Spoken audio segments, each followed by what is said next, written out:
কি রে রতন, আমার হোটেলের মাংসগুলো রেডি করেছিস তো?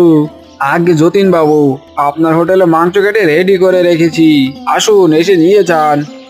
এ কি রে রতন, তুই কি করেছিস? এটা মাংস নাকি আস্ত মাংসের টুকরো? হতচ্ছাড়া, এত বড় মাংসের টুকরো রান্না করলে আমার লাভ হবে নাকি? জলদি করে আরো ছোট ছোট করে কাট মাংসগুলো। এ কি বলছেন যতীন বাবু, এই সাইজ তো সবচেয়ে ছোট, এর থেকেও ছোট সাইজ করলে তো মাংস দেখাই যাবে না। মাংস দেখা না গেলে তোর সমস্যা কোথায় শুনি? তোকে মাংস সাইজ ছোট করতে বলেছি, জলদি করে কর ছোট, নয়তো তোর এই মাংস কিন্তু আমি আর নিব না, বুঝলি? আচ্ছা ঠিক আছে, আমি আরো ছোট করে কেটে দিচ্ছি।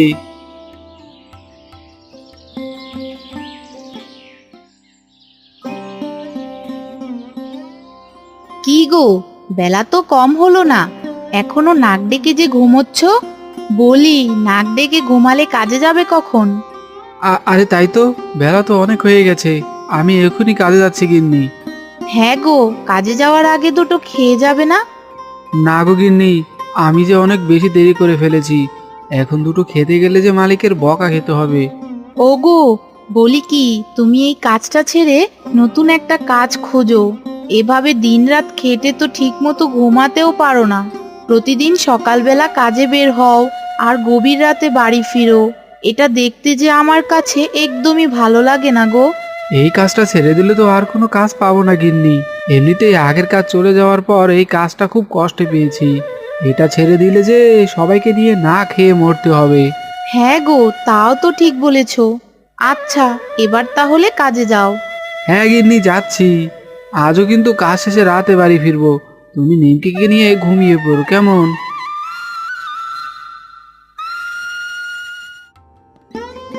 কি রে কানাই, সকাল থেকে দেখছি তুই একাই হোটেল সামলাচ্ছিস। বলি, আজ কি ওই নিতাই বেটা দোকানে আসেনি নাকি? আগে কর্তা বাবু, আজও কাজে দেরি করে আসছে। এভাবে প্রতিদিন কাজে দেরি করে আসলে যে দোকানের অনেক ক্ষতি হয় কর্তা বাবু। আমার তো আর 4-5টা হাত নয় যে একাই সব কাজ করব। হ্যাঁ রে কানাই, তা তুই ঠিকই বলেছিস, দিন দিন নিতাই কাজে অনেক দেরি করে আসছে, এভাবে কাজ করলে চলে নাকি?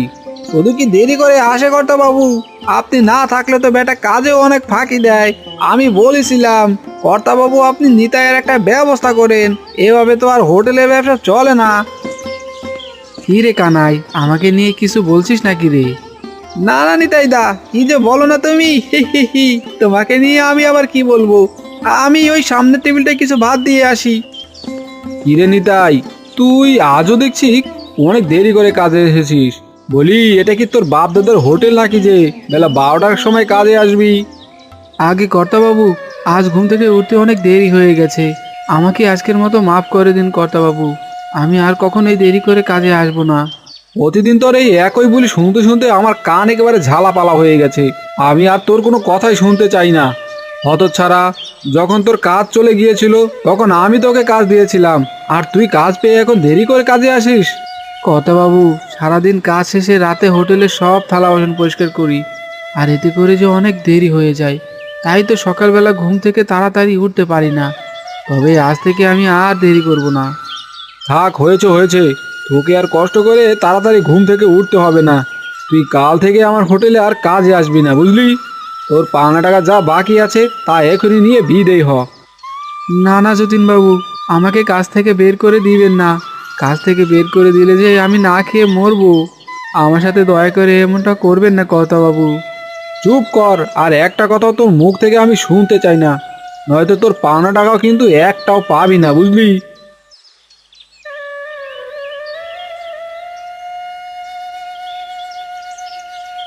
যেটা ভেবেছিলাম সেটাই হলো, কর্তাবাবু আমাকে শেষ পর্যন্ত কাজ থেকে তাড়িয়েই দিল।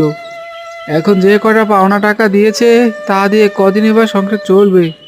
না না না, আমাকে আবারও নতুন একটা কাজ খুঁজতে হবে। এই যে বাবা, একটু শুনে যাও। আমি সেই কখন থেকে হাঁড়ি পাতিল বিক্রি করতে হেঁটেই চলেছি, কিন্তু কোথাও কোনো মানুষজন তেমন একটা দেখছি না। হাঁড়ি পাতিল বিক্রি করতে না পারলে আমার সংসার চলবে না। তুমি আমাকে একটু একটু সাহায্য করতে পারবে বাবা? এই রে, এই বুড়িমা দেখছি এই বয়সে কত কষ্ট করে হাঁড়ি পাতিল বিক্রি করছে। আমি যদি তার কাছ থেকে কয়েকটা হাঁড়ি পাতিল কিনে নেই তাহলে তার অনেক উপকার হবে। হ্যাঁ বুড়িমা, পারবো। বলুন আপনার কি সাহায্য চাই। বলো তো বাবা, কোন দিকে গেলে আমার এই হাঁড়ি পাতিলগুলো বেশি বিক্রি করতে পারবো? আসলে আশেপাশে তেমন কোনো গ্রামও তো দেখছি না, তাই বললাম। বুড়িমা, আপনি সোজা আমার পেছনের রাস্তা ধরে গেলেই এই হাঁড়ি পাতিলগুলো বেশি বেশি বিক্রি করতে পারবেন। তোমাকে ধন্যবাদ বাবা, এবার আমি তাহলে আসি। দাঁড়ান বুড়িমা, আমারও কয়েকটা হাঁড়ি পাতিল লাগবে। আপনি আমাকে কয়েকটা হাঁড়ি পাতিল দিয়ে যান। সত্যি বলছো বাবা? তুমি আমার থেকে হাঁড়ি পাতিল কিনবে? ঠিক আছে, তুমি যেহেতু আমার প্রথম খদ্দের, তাই তোমার কাছে থেকে আমি কোনো লাভ করব না। আচ্ছা বুড়িমা, ঠিক আছে। এবার তাহলে আমাকে কিছু হাঁড়ি পাতিল দিন।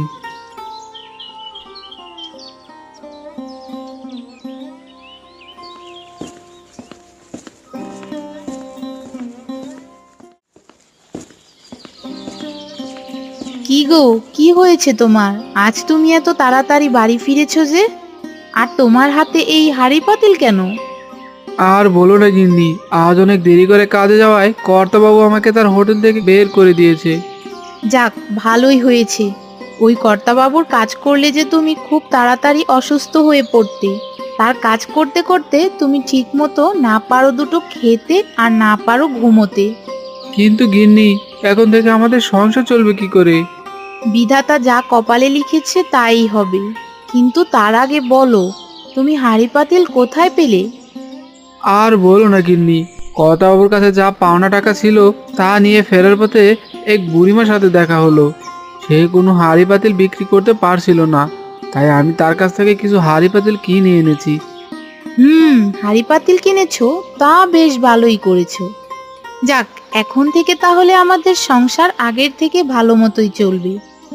কি সব বলছো গিন্নি? একদিকে আমার কাজ চলে গেছে, আর হাতে যে কটা টাকা ছিল তা দিয়ে তো হাঁড়ি পাতিল কিনে শেষ। তাহলে এখন আমাদের সংসার চলবে কি করে? হা হা হা, কি করে আমাদের সংসার চলবে শুনতে চাও? তাহলে শোনো, এই হাঁড়ি পাতিল দিয়ে তুমি রাস্তায় একটা ভাতের হোটেল খুলবে, যেখানে খুব সস্তায় সব কিছু পাওয়া যাবে। সেই সস্তা হোটেলের ভাত, মাছ আর মাংস বিক্রি করে আমাদের সংসার চলে যাবে। কি, বুঝলে তো? কিন্তু গিন্নি, নতুন একটা ভাতের হোটেল খুলতে তো আরো অনেক টাকা লাগবে। অত টাকা আমি কোথায় পাবো? ওগো, আমি থাকতে তুমি টাকার কোনো চিন্তাই করো না। শোনো, আমার যে সোনার বালা আছে না, তা মোড়ল মশাইয়ের কাছে রেখে কিছু টাকা আনবো, আর সেই টাকা দিয়ে তুমি নতুন একটা ভাতের সস্তা হোটেল খুলবে। আরে বাহ গিন্নি, তোমার মাথায় তো দারুণ বুদ্ধি আছে বলতেই হয় দেখছি। হা হা হা। হয়েছে হয়েছে, এবার তাহলে ঘরে চলো, তোমাকে দুটো খেতে দিচ্ছি। সকালে তো না খেয়েই চলে গেলে। হ্যাঁ গিন্নি, চলো।